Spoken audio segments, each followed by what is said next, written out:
Nilibang ni Mara ang sarili sa pagtatrabaho sa mga papeles na nasa kanyang mesa. Pilit niyang iwinawak sa isip ang hiwaga sa pagkamatay ni Aida. Wala naman sanang kaso kung hindi iginiit ng nag-autopsiya sa bangkay na ito ay namatay sa pagitan ng alas 11 at alas 12 ng gabi.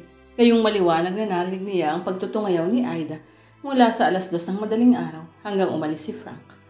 Natitiyak niyang hindi siya nananaginip ng marinig niya ang pag-aaway ng mag-asawa. Isa pa ay pinatunayan din ni Frank na alas 2 ng madaling araw ang huling pagkikita niyang buhay at nag-aaway pa nga sila ni Aida.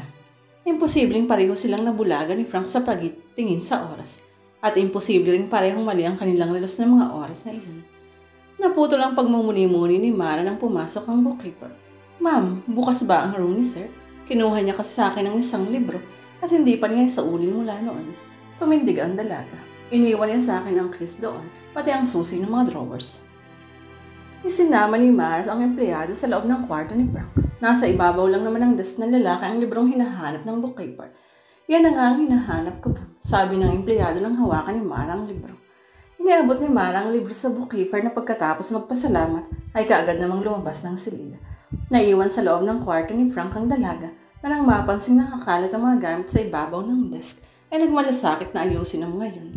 Ang mga scratch paper sa ibabaw ng desk ay nilamukos ni Mara at tinapon sa wastebasket na nasa isang sulok ng silid. Kaagad na puno ang basurahan sa dami ng mga itinapon ng dalaga, kaya tinawag niya ang janitor at pinatapon ang laman ng wastebasket. Nagbalik sa kanyang cubicle si Mara at ipinagpatuloy ang iniwang gawain. Nag-concentrate siya ron ng gusto, kaya nakalimutan ang mga alalahan. Nagulat pa ang dalaga nang biglang sumungaw. Sa cubicle ang janitor na ituntusan niyang magtapon ng basura. "Ma'am, pati po ba ito ay itatapon?" Hawak ng nagtatanong na janitor ang isang cassette tape na wala ng case. Napakunot-noo si Mara. "Saan mo nakuha yan?" "Sa loob po ng wastebasket. Nang basyuhin ko ang laman ay nahulog ito. Bagong-bago po eh. Kaya nagtataka kung bakit nasa basurahan." Si Frank lang ang nagtatapon sa wastebasket na yun na nasa loob ng kwarto nito. Baka nakasama yan sa mga itinapon ni Mr. Gomez at hindi napansin. Ani Mara na kinuha ang tape at inabot ng janitor. Ang dalaga na mismo ang nagbalik ng cassette tape sa silid ni Frank. Ipapatong na sana niya ang tape sa ibabaw ng desk ng lalaki nang mapansin niya ang mini component sa ikalawang shelf ng TV rack na nasa tabi ng filing cabinet. Sa kung anong dahilan naisipan ni Mara na pakinggan ang nilalaman ng tape na napulot ng janitor sa basurahan. Ipinasok ng dalaga ang cassette tape sa tape deck at pinandar ino. Tinig ni Frank ang narinig ni Mara. Parang gigil na gigil ito sa puot. "Tumigil ka na, Aida. Mag-aalas 12 na ng hating gabi. Nag-iiskandal ka pa. Basta hindi ako naniniwalang dahil lang sa kwintas kaya interesado ka sa babaeng iyon. Inaatake ka naman ng kalibugan." Tinig iyon ni Aida. Nagugulumihang itinuloy ni Mara ang pakikinig sa tape. Ang pag-aaway na iyon ng mag-asawa ang eksaktong narinig niya kaninang madaling araw, alas 2. Pero maliwanag ang unang linya sa tape na si Frank ang nagsasalita. Mag-aalas 12 pa lang daw ng hating gabi. Kung gano'n alam ni Frank na wala pang alas 12 nang magsimula silang mag-away ni Anda. Pero bakit iginit niya sa harap ng nang-autopsiya sa bangkay na alas 2 ng madaling araw nangyari ang pag-aaway nilang mag-asawa? At sigurado niyang lagpas ng alas 2 nang umalis ng bahay si Frank pagkatapos ng di umano'y batuhin ito ng ashtray ni Aida. At bakit? Unti-unting gumagapang ang kilabot sa buong katawan ni Mara. Nakatape ang pag-aaway ng dalawa. Sino ang nag-tape niyon?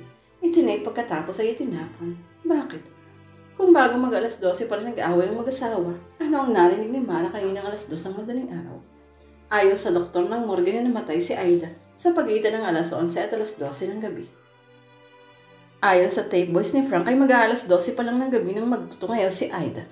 Mali ang relos na tinitingnan ni Mara habang nag-aaway ang dalawa kung ganun. Pero napatunayan na hindi yun sira. Ang oras na yun ay katugma sa mga relong suot ni na Frank at ng doktor kaninang alas 8 ng umaga. Humuho pa ang kalituhan sa isip ni Mara at habang lumilinaw ang diwa niya ay lumulukog ang sindak sa buo niyang katauhan. Hinugot niya ang cassette tape sa deck at parang napapasong lumabas siya ng silid. Nagbalik siya sa kanyang cubicle at pahangos na iniligpit ang kanyang mga gamit. Kumuha ng malinis na papel at isinubo sa makinilya. Noon din ay gumawa siya ng resignation letter para kay Frank. Nang matapos ang mga dapat gawin ay tumawag siya sa boarding house na kanyang lilipatan. Nakipag-ayos sa landlady. Nagpaalam siya sa mga empleyado. "I have to go home ahead of you. Magkita na lang tayo sa funeral chapel mamayang gabi." Bumalik siya sa bahay ni Frank at hinakot ang kanyang mga gamit. "Nakakahiyang tumigil pa ako rito ngayong nagsusolo na si Sir Motion. Hindi bali ikaw at sa labas ka natutulog, pero ako'y kasama niya sa loob ng bahay. Ayokong may masabi ang sino man. Dalaga akong tao. Pagpapaliwanag niya kay Sean na malungkot sa biglaan niyang desisyon. Nagpilit pa rin ng dalaga na makarating sa burol ni Aida kahit mabigat ang loob niya. Ayaw na sana niyang makita si Frank Gomez. Pero nakabuti ang pagpunta niya sa punerarya. Nagkita sila ni Mr. Blanco ng Manila Corporate Bank. Ipinakilala sila ni Frank sa isa't isa. Si Mara, anak ni Doña Clara Lizares, sabi ng lalaki kay Mr. Blanco. Kaibigan din siya ng Mama Mara, sabi naman ni Frank sa dalaga. Mahigpit na kami na maya ni Mr. Blanco si Mara. I'm sorry, hindi ako nakarating nang mamatay ang mama mo. Nasa abroad ako noon. Actually, kababalik ko lang 2 days ago. Pinagmasdan ng dalaga ang mukha ng karap. Maganang loob niya sa matandang lalaki. Hindi tulad ng unang makita niya si Frank Gomez. Mabigat agad ang loob niya sa lalaki. Nagkatabi sila ni Mr. Blanco sa upuan habang abala si Frank sa pag-iistima ng mga dumaraming nakikiramay.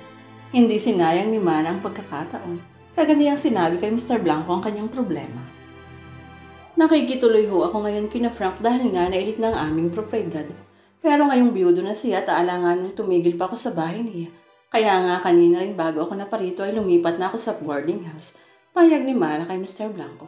Hindi ba mahirap para sa iyo ang tumuloy sa isang boarding house? Tanong ng matandang lalaki.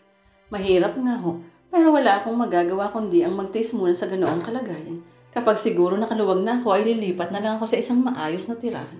Malungkot na amin ni Mara. May paupahan akong apartment iya. Sa ngayon ay bakante ang isang pinto.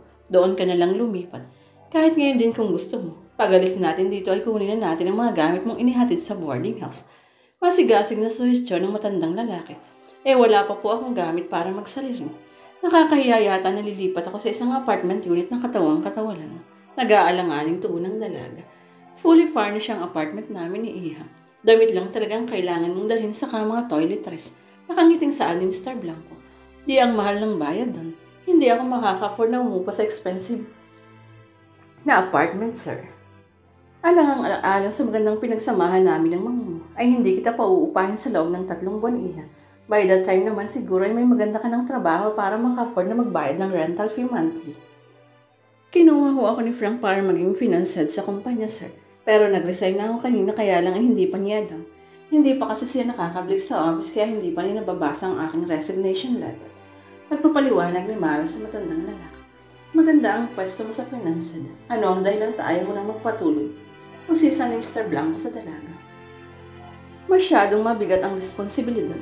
Napakarami kasing problema sa kumpanya na kailangang ayusin. Hindi pa ho ako preparado sa ganoong sitwasyon. Baka magkamali-mali ako ng sistema lalo pang gumulo sa halip na umayos ang financial status ng kumpanya. Pagsisinungaling ni Mara sa matanda. Gusto mo bang magsimula muna sa mababang pwesto? Tanong ni Mr. Blanco sa dalaga. Mas matututo ako kung magsisimula ako sa mababang posisyon, sir. Maagap na sambot ni Mara. Gagawin kitang marketing assistant. Marami kang matututuhan sa pwestong iyon. Very challenging ang posisyon. Noon din ay kinausap ni Mr. Blanco si Frank Gomez sa kahilingan ni Mara. Nabigla si Mara sa binigay mong pwesto sa responsibilidad, Frank. Hayaan mong mahasa muna sa aming opisina. Kapag kaya na niya ang trabaho sa pwestong pinaglagyan mo sa kanya, ako na mismo ang magpapatayo sa kanya na bumalik sa iyo para hawakang muli ang iniwan niyang posisyon. Seryosong pahayag ni Mr. Blanco kay Frank. Halatang nagdamdam at nabigla si Frank sa bilis ng mga pangyayari. Kung kailan pa ako nawala ng kapamilya at saka ako naman ay sinabay ang pag-abandon sa akin ni Mara. I have to be practical, Frank. I'm sorry kung naapektuhan ka, pero lalo kang madidisgrasya kung magkakamali-mali ako sa aking trabaho. Tinitigan ng lalaki si Mara. Nagdududa sa talagang dahilan ng pag-alis ng dalaga sa kanyang bahay at opisina. Mag-uusap tayo, Mara. Hihintayin ko lang na may libing si Aida. Formal na wika ni Frank. Kinabahan si Mara. Parang nagbabanta ang tinig ng lalaki. Para makatiyak ng sariling kaligtasan, ang araw dring iyon ay pumayag si Mara na lumipat sa apartment na sinasabi ni Mr. Blanc. Lalo siyang nasiyahan at napaligay ang loob nang makitang may security guard pa ang apartment na may 8 pinto. Safe na safe ang lugar na iyon, tulad ng kailangan ng dalaga. Bukas ay hihintin kita sa aking opisina, Mara, para mapermahan mo ang application form. Formalidad lang iyon sa pagsisimula mo sa trabaho sa amin. Ani Mr. Blanco, kay Mara bago iniwan ang dalaga. Thank you so much, Mr. Blanco. Hulog kayo ng langit sa akin. Nang gabing iyon ay nakatulog ng mapayapa si Mara. Ang pakiramdam niya ay nakakawala siya sa kuko ng isang halimaw.